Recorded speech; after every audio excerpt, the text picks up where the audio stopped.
जो पूरे दिखला करे कृपा गिरजा सुवन गोटिन पावन सा सियावर रामचंद्र की जय पवन सुत हनुमान की जय हर हर महादेव बोलो गणपति गजानन की जय। तो બધા જ ભક્તોના સંકટો તમે દૂર કરજો અને તમે મુક્તિના દેવ છે તો બધા જ ભક્તોને તમે સારી સદબુદ્ધિ આપજો એવી તમારા ચરણમાં પ્રાર્થના। હવે આપણે હનુમાન દાદાને યાદ કરી લઈએ મુકામ, કારણ કે આપણે શ્રી હરિના 108 નામના પાઠ કરવાના છે। તો જ્યાં આ બે દેવો હયાત હોય, હયાતીમાં હોય, ગણપતિ દાદા અને હનુમાન દાદા, તો દુનિયાની કોઈ બી અસુરી શક્તિ એમને કોઈ પણ વસ્તુને હાનિ કરી ના રોગ પાપ તાપ અને સંતાપ મટી જતા હોય તો આપણે બધા ભાવ અને શ્રદ્ધાથી એ રામને યાદ કરીએ, શ્રદ્ધાથી ગાજો બોલો શ્રી રામચંદ્ર ભગવાન કી જય, પવન સુત હનુમાન કી જય।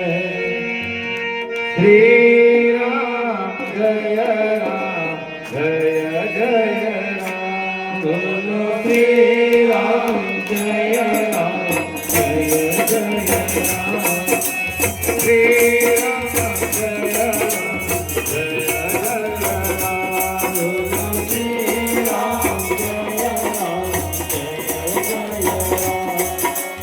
જય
શ્રદ્ધાથી પોતપોતાની જગ્યા પર બેસીને પાઠ કરજો.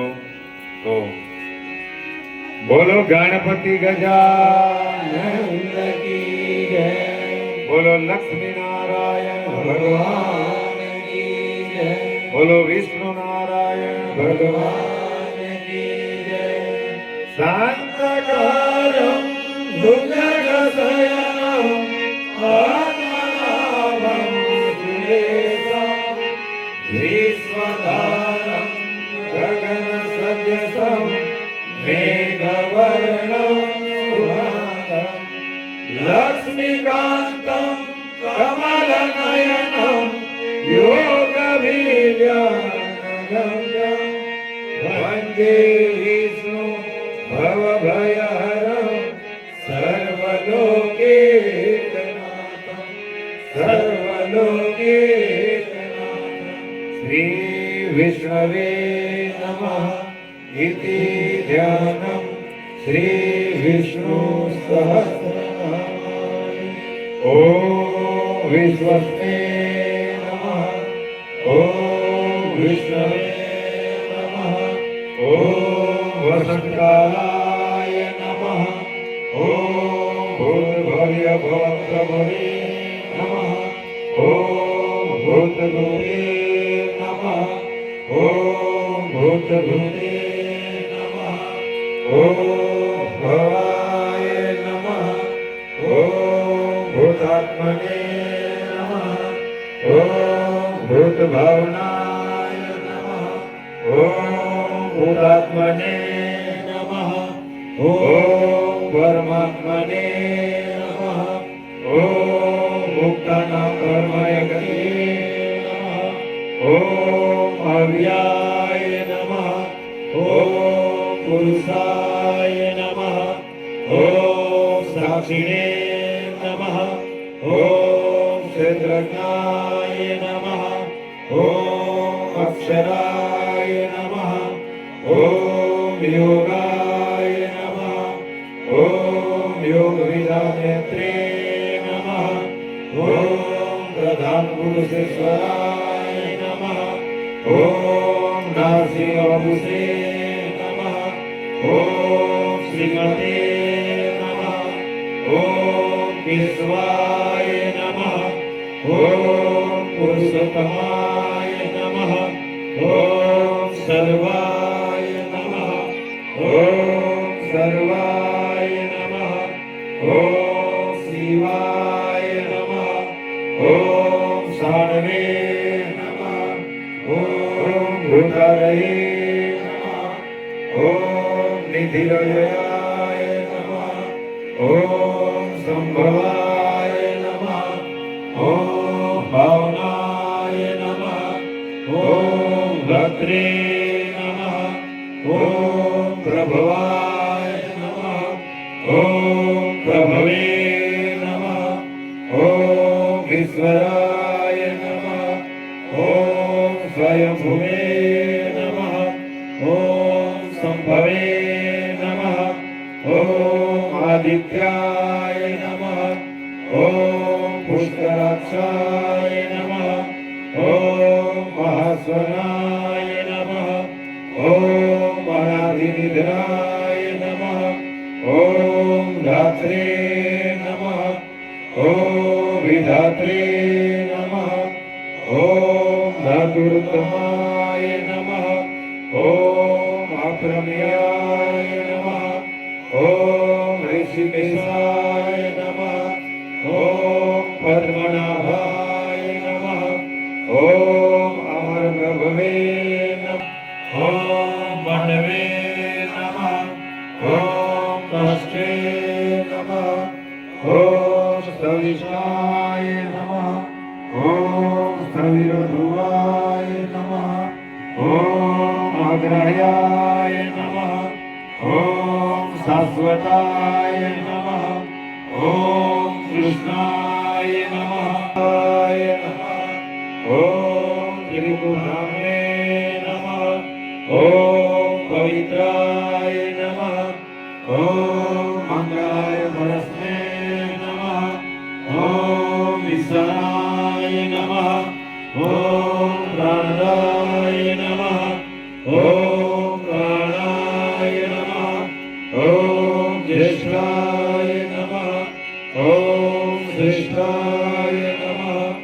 ॐ प्रजापतये नमः। ॐ हिरण्यगर्भाय नमः। ॐ भूगर्भाय नमः। सुदनाय नमः। ॐ ईश्वराय नमः। ॐ विक्रमिणे नमः। ॐ मेघविने नमः। ॐ विक्रमाय नमः। ॐ क्रमाय नमः। ॐ अनुक्रमाय नमः। ॐ दुर्घर्षाय नमः। ॐ कृतज्ञाय नमः। ॐ कृतये नमः। ॐ आत्मवते नमः। ॐ सुरेशाय नमः। ॐ शरणाय नमः। ॐ शर्मणे नमः। ॐ विश्वरक्षे नमः।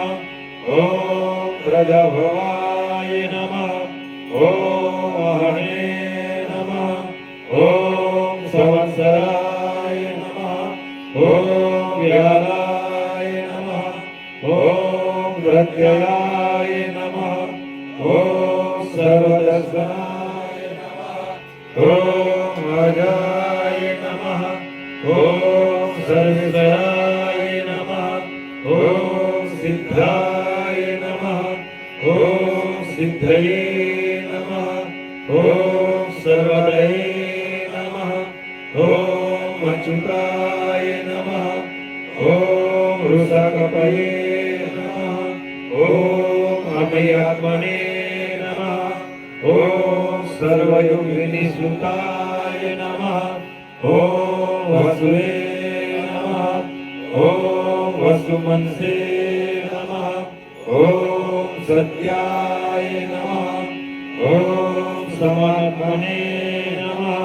ઓમ સમિતાય નમઃ. ઓમ શિરીષાય નમઃ. ઓમ પાપનાશનાય નમઃ. ઓમ શંકરરૂપે નમઃ. ઓમ નંદકીને નમઃ. ઓમ ચક્રિણે નમઃ. ઓમ સર્ગધર્મને નમઃ. ઓમ ગદાધરાય નમઃ. ઓમ રથાંગપાણિએ નમઃ. ઓમ અક્ષોભ્યાય નમઃ.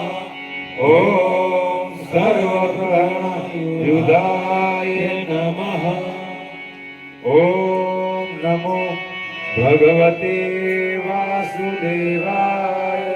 ઓમ નમો ભગવતે વાસુદેવાય. ઓમ નમો ભગવતે વાસુદેવાય.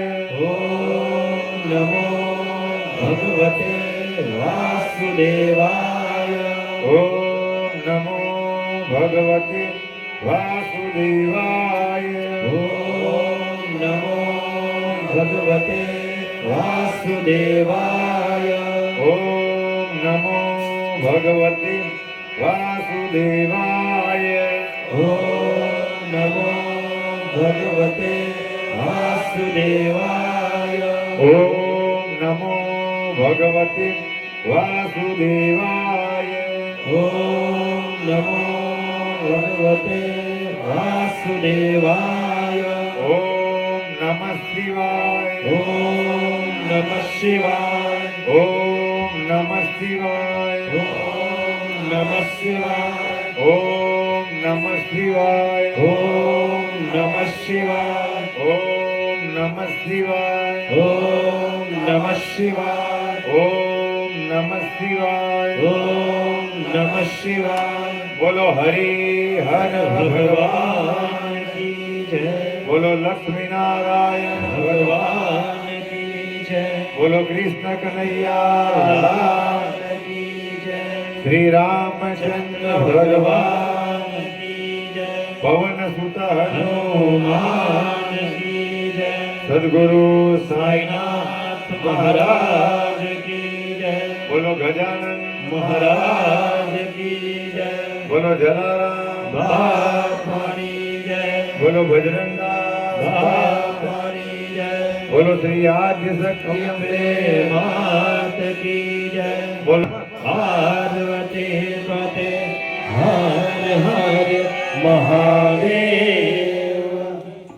ભાવે એ દાદાના ચરણમાં અને જે સાક્ષાત વિરાજમાન સેવા લક્ષ્મીનારાયણના ચરણમાં આપણે આ પાઠને બધા દિલથી બધા મનથી અર્પણ કરી દઈએ અને એમ કહેવાય કે કોઈ પણ કર્મોને ભગવાનને અર્પણ કરી દે તો એનો કોઈ દોષ કે બાધા લાગતી અને એનું અનંત પુણ્ય ભક્તોને મળતું હોય તો વિશેષ કરીને આજના પવિત્ર દિવસે ભેરવી ગામે અને જેમની સાથે અમારો દિલનો નાતો છે તો એવા ભેરવી ગામમાં આવીને અમને પણ આ લાવો મળ્યો તો આ ભૂમિ સહિત બધા જ ભક્તોના ભાઈઓ બહેનો નાના ભૂલકાઓ બધા જ ભક્તોના હૃદયની અંદર મારો રામ વિરાજમાન છે તો બધા જ ભક્તોને ભૂમિ સાથે એકવાર ચરણમાં વંદન બધાને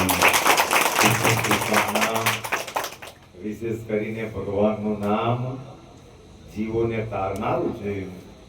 ભગવાનના ખાલી ને ખાલી રામ નામથી પથ્થર જેવા પથ્થર આપણને બધાને ખબર છે કે પથ્થર જેવા પથ્થર પણ તરી ગયા તો આપણે તો એમ તો આ બધા સદભક્તો તો આખા શ્રાવણમાં ભગવાનના તો એ કલિયુગમાં કઈ મોટી બાબત છે? એ મોટી બાબતો, કારણ કે જેને એકવાર જેને હાથે લગ્ન લાગી જાય, એકવાર જેને હાથે પ્રેમ થઈ જાય, પછીથી તેના વગર ચાલી શકતું નથી. તો આ બધા સદભક્તો છે, એમને ભગવાનના નામ હાથે પ્રેમ થઈ ગયેલો, ભગવાન હાથે પ્રેમ થઈ ગયેલો, એટલે એ લોકો બધા આનંદમાં રહે. ને તો અને એકવાર જેને હાથે પ્રેમ થઈ જાય, પછી માણસે તોલ કે માપ રાખતા. એકવાર એક ગામની અંદર એક ફળ આપવા વાળો એ તોલી તોલીને બધાને વેચ્યા કરે, બધાને ફળ તોલી તોલીને વેચ્યા. પણ એક બાઈ આવી એટલે એને એમ જ ભરીને આપી દીધા. પણ આપણે જેવાને પ્રશ્ન થાય એને કેમ એમ જ વધારે આપી દીધા હશે? તો કોઈક આપણે જેવાએ પ્રશ્ન કર્યો કે કેમ આને કેમ એમ આપી દીધા? તો ત્યારે એ ભાઈ એમ કહ્યું કે આ મને બહુ પ્રેમ કરે, એટલે મારે એમાં કઈ તોલવાની કે એવી જરૂર નથી.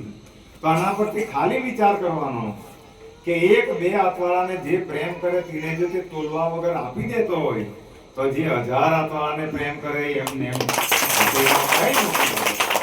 તો એના આપણે બધાએ પાઠ કર્યા છે, અને એ પણ આવાજીને જગતનો વિઘ્નનાશક કે વિઘ્નેશ્વર, વિઘ્નોનો ઈશ્વર જેને કહેવાય, તો તેના ચરણમાં બેસીને પાઠ કર્યા છે.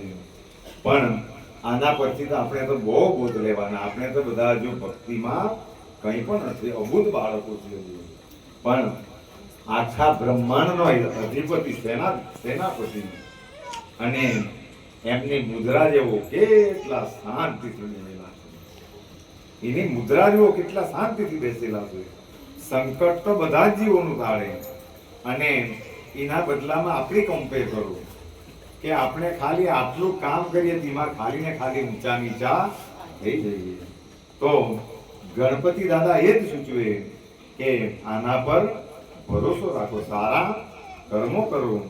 એમના એક એક અંગમાંથી આપણને શીખવાનું મળે. પણ હવે આજે સમયની થોડીક અમારે પણ પાબંદી છે.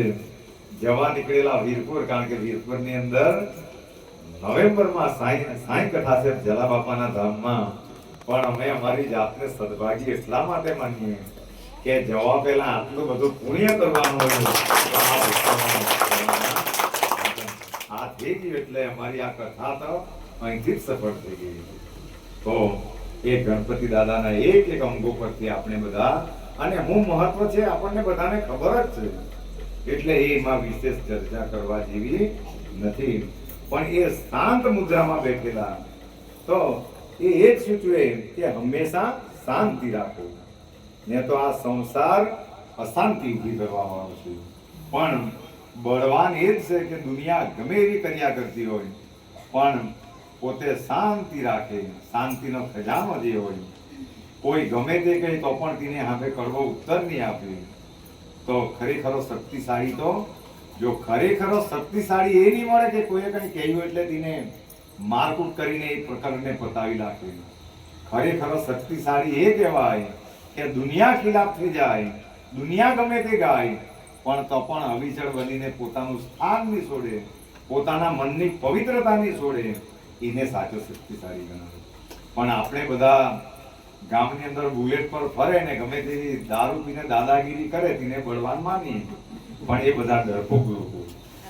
ખરેખર બળવાન તો આવી મુદ્રામાં જેનું ચિત્ત શાંત હોય, જેનું મન શાંત હોય, અને જે ધીર ગંભીર હોય, ગણપતિ દાદાને જેમ વિચારવા વગર કામ નહીં કરે, તો એને જીવનની અંદર ખરેખર બળવાન કહેવાય. એટલે આપણે બધા લાંબુ વિચારવા વાળા, ભવિષ્યનું વિચારવા વાળા, ભવિષ્યનું વિચારીને દુઃખી થઈએ અને ભૂતકાળ વિચારીને પણ દુઃખી થઈએ, અને એ બેવ દુઃખોમાં અને દુઃખોમાં વર્તમાનને પણ આપણે દુઃખી કરી રાખીએ. એટલે ગણપતિ દાદા એ જ સૂચવે કે ભગવાન પર ભરોસો રાખીને સારા કર્મો કરીને આ વર્તમાનને હંમેશા હસતો રાખો, આનંદમાં રાખો.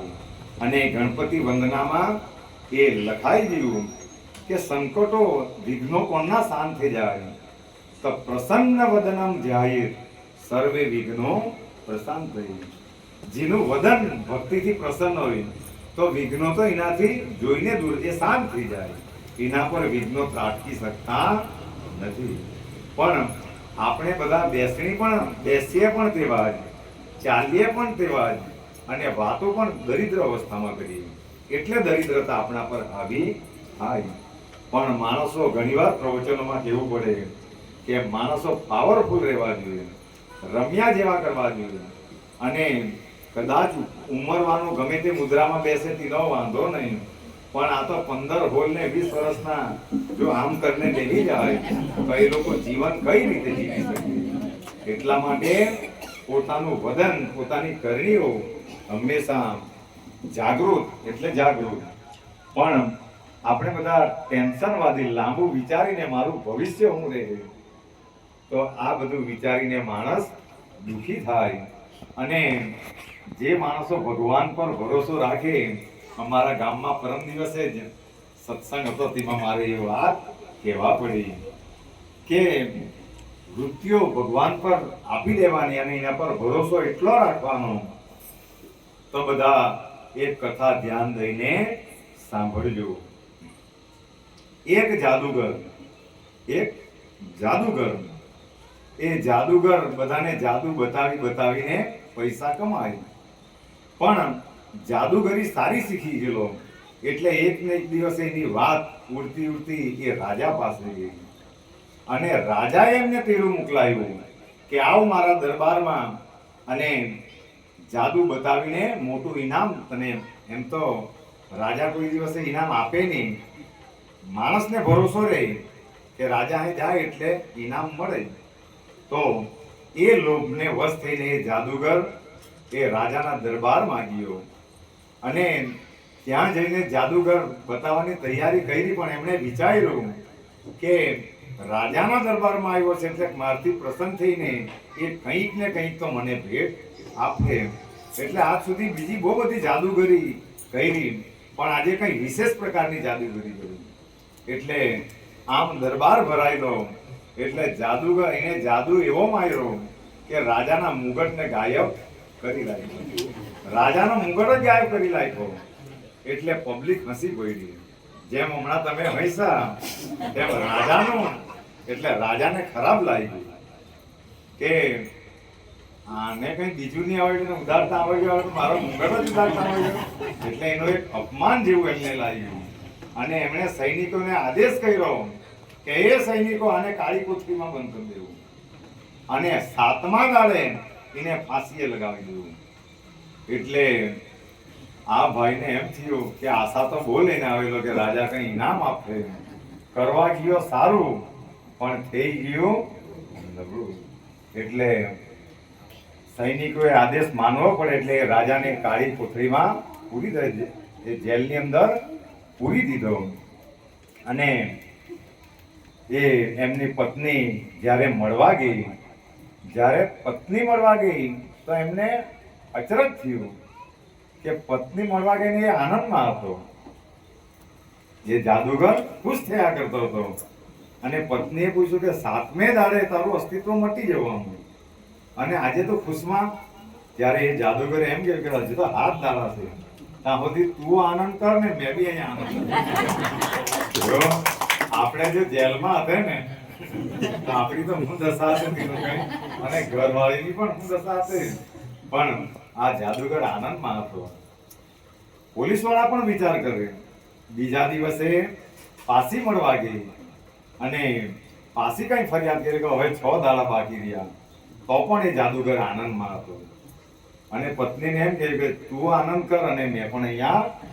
એમ કરતા કરતા ફાંસીનો દિવસ આવી ગયો. પહેલા પત્ની મળવા આવી ત્યારે પણ આનંદમાં. હવે એમ કહ્યું કે આજે હવે પછી તારું મોઢું જોવાનું નહીં મળે. એ જાદુગર એમ કહે કે હજુ 1-2 મિનિટ છે, ત્યાં સુધી આનંદ કરી લે. જાદુગર એટલો પ્રખર હતો, કારણ કે 2 મિનિટમાં પણ જેટલો આનંદ લેવાય એટલો લઈ લેવાનો. અને પછીથી ફાંસીનો સમય થયો એટલે રાજા આવ્યો. એ ઘોડા પર આવ્યો, પણ રાજા આવ્યો જેલ પાસે એટલે જાદુગર રડ્યો. એ જાદુગરના આંખમાંથી આંસુ આવ્યા. પણ એ રાજાએ જાદુગરને એમ કહ્યું કે એ જાદુગર આજે શું કામ રડે? એટલા દાડા તો તું બહુ ખુશ થતો હતો. હજુ 7 દિવસ બાકી છે, 5 દિવસ બાકી છે. હવે સમય આવ્યો ત્યારે તકલીફ થઈ ને. તો ત્યારે એ જાદુગરે રાજાને એમ કહ્યું કે એ રાજા, મરવાનું તો એક દાડે છે જ, મને મરવાનો ડર નથી, પણ મારી એક વિદ્યા અધૂરી રહી જવાની. કારણ કે એ રાજા ઘોડા પર આવેલો હતો, એટલે એમણે બુદ્ધિ એ લગાવી કે મેં હમણાં એક વિદ્યા શીખતો હતો કે ઘોડાને ઉડતો કરાય. ઘોડાને ઉડતો કરાય એ વિદ્યા શીખવાનું હજુ 1 વર્ષ બાકી છે. એટલે એ અધૂરી વિદ્યા લઈને જવાનું એનું મને દુઃખ છે, એટલે મને રોડું આવ્યું. એટલે રાજાએ એમ વિચાર્યું કે ખરેખર જે ઉડતો ઘોડો જો આને 1 વર્ષ બાકી હોય તો આને મોકો અપાય ને. એ ઉડતો ઘોડો જો મારે ભાગી આવે તો મારે બીજા રાજ્ય પર ચડાઈ કરવાની. કારણ કે રાજા તો સ્વાર્થી હોય ને. સામાન્ય અમે પણ સરપંચ રહી ચૂકેલા, અમે પણ આટલા સ્વાર્થી હતા તો રાજા તો રાજાને સ્વાર્થ આવ્યો અને રાજાએ એમ કે ચાલ તને 1 વર્ષની છૂટ આ ખારીજ કરી દઈએ, પણ જો 1 વર્ષમાં તું સાબિત નહીં કર્યું, આ ઉડતો ઘોડો નહીં કર્યો, તો તે જ ઘડીએ તને ફાંસી ચડાવી દેવામાં આવે. એટલે ત્યાંથી એમને જેલમાંથી એમને બંધન મુક્ત કરી દીધો. અને જ્યાં એ ઘરે ગયો તો પરિવારમાં બધા માતમ સવાઈ રહેલો. કારણ કે પરિવારને એ કે હવે હમણાં લાશ આવે એને ફાંસી આપી દે એટલે લાશ મૂકવા. પણ જ્યારે જોયો ત્યારે બધાને કહ્યું આ તો જીવતો આવ્યો, આ ભાઈ જાદુગર તો જીવતો આવ્યો. બધા ખુશ થયા અને પછીથી બધા પોતપોતાના ઘરે નીકળી ગયા. જીવતો છોડી દીધો એ બહુ મોટી બાબત થઈ. પણ બધા નીકળી ગયા પછી પત્નીએ એમ પૂછ્યું કે રાજાએ તને છોડી કેમ મૂક્યો? એટલે આણે આ પ્રશ્નને રજૂ કર્યો કે મેં રાજાને એમ કહ્યું, એ ઘોડા પર આવ્યો હતો કે મારી એક હજુ વિદ્યા અધૂરી છે, કે 1 વર્ષ પછી આ ઉડતો ઘોડો બનાવવાની વિદ્યા બાકી છે. પત્ની કહે તું તો કઈ મારો ઉડતો ઘોડો કરે લાવે કાંથી? કઈ જાત તે તો મને નહીં ખબર છે, પણ 1 વર્ષ તો મળ્યું ને. ભલે લવાય નહીં લવાય, પણ 1 વર્ષ તો આનંદ કરવાનો મળે ને. એટલે પત્ની કઈ ખરા ચતુર છે તું પણ. એટલે 1 વર્ષની એ મુદત લઈને આવી ગયો અને પછી સમયાંતરે એમણે કહ્યું કે 1 વર્ષ સુધી આના પર ભરોસો રાખીને આનંદ કરી લેશું. સમયાંતરે કાળની ગતિમાં 6 મહિના પછી રાજા મરી ગયો. 6 મહિના પછી રાજા મરી ગયો. 3 મહિના પછી ઘોડો મરી ગયો. એટલે ઘોડો કઈ રાજા કઈ આ જાદુગર. એટલે કહેવાનો મતલબ એ છે કે ભગવાન પર પરિસ્થિતિઓ વાત કરવાનું મન થાય, પણ એનાથી રોન અમારો વીરપુર વધીનો છે. એટલે વિશેષમાં બહુ લાંબી વાત ન કરતા એકવાર બધા જ આ તમારા દિલના મિત્રો છે તો બધાને એકવાર ખૂબ ખૂબ શુભકામના આપીશ. અને વિશેષમાં વિષ્ણુ સહસ્ત્રનું મહત્વ અમારા સુભાષભાઈ વણને બધા જ્ઞાની પુરુષો છે, એટલે વિશેષ આ ગામને કહેવાની પણ જરૂર નથી. વિષ્ણુ સહસ્ત્રનું અલૌકિક મહત્વ છે. અને વિશેષમાં ચાલ્યા છે તો નવેમ્બરની 1 થી 5 સુધી થશે. કંઈક ને કંઈક યોગો આવે તો આપણે બધા વીરપુરની અંદર મળશું બધા. અને આજે તો બધાએ ભાવથી બોલાવેલા, એટલે એક ઢોલક વાળાની જગ્યાએ 3 ઢોલક વાળા છે. ખાસ કરીને મારો ખાસ દોસ્તાર કહેવાય એ ખાસ આવેલો, એટલે અમારી સાથે મારો દિલનો નાતો. એમ તો કોઈ વાર વધારે ગાવાનું નહીં થાય, પણ દેવીની અંદર જ શનિદેવની અંદર આની ઈચ્છા હતી કે તું ગા અખ્યો કે અખ્યા મેં બસ પણ મેં સમજી નહીં રહ્યો. મારા દોસ્તારની ઈચ્છા અધૂરી રહી ગઈ. એટલે એકવાર તો મારા દોસ્ત માટે પણ ગાવું જ પડે, કારણ કે પછી દોસ્તારી હાઈ જાય તો આ જીવનને શું કરે. એટલે એક વાર તો ગાય લે कि अखियों में तू बस जा, अखियां में बंद कर लो, अखियों में तू बस जा, अखियां में बंद कर लो, पहले इन अखियों से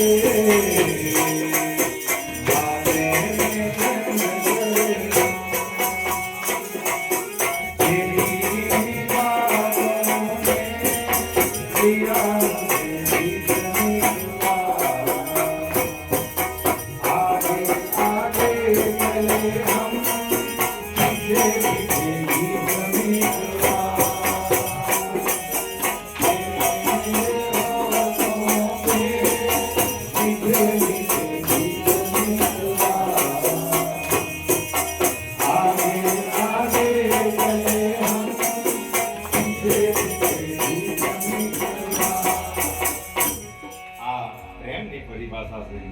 આ ગીતો જ્યારે ભગવાન માટે ગવાય અને એકવાર દ્રષ્ટિના બધા દોષો નીકળી જાય તો બધા જ આ માણસોને પછી બધામાં ભગવાન દેખાય, કારણ કે આ તો બધી ભગવાનના ફૂલોની નગરીઓ છે. એટલા માટે કવિઓ બીજી લીટીમાં ગાય કે પહેલે પહેલે પ્યાર કી પહેલી રાત યાદ रहेगी, फूलों पे बहती मुलाकात याद रहेगी, पहले पहले प्यार की पहली रात याद रहेगी, फूलों पे बहती मुलाकात याद रहेगी, बातों मुलाकातों में उमड़ जाएगी तनिकवा, आगे आगे चले हम पीछे पीछे भी तनिकवा, मेरे मेरे होठों पे मीठे मीठे भी तनिकवा, आगे आगे चले हम पीछे पीछे भी तनिकवा। बोलो गणपति गजानन તો વિશેષમાં એકવાર બધા જ ભક્તોને ચરણમાં વંદન કરીને અમારે હવે સમયાંતરે રજા લેવું પડે, પણ એમ કહેવાય કે જ્યાં દિલનો અઘાત નાતો છે ત્યાં બધું જ છે. હું કામ કારણ કે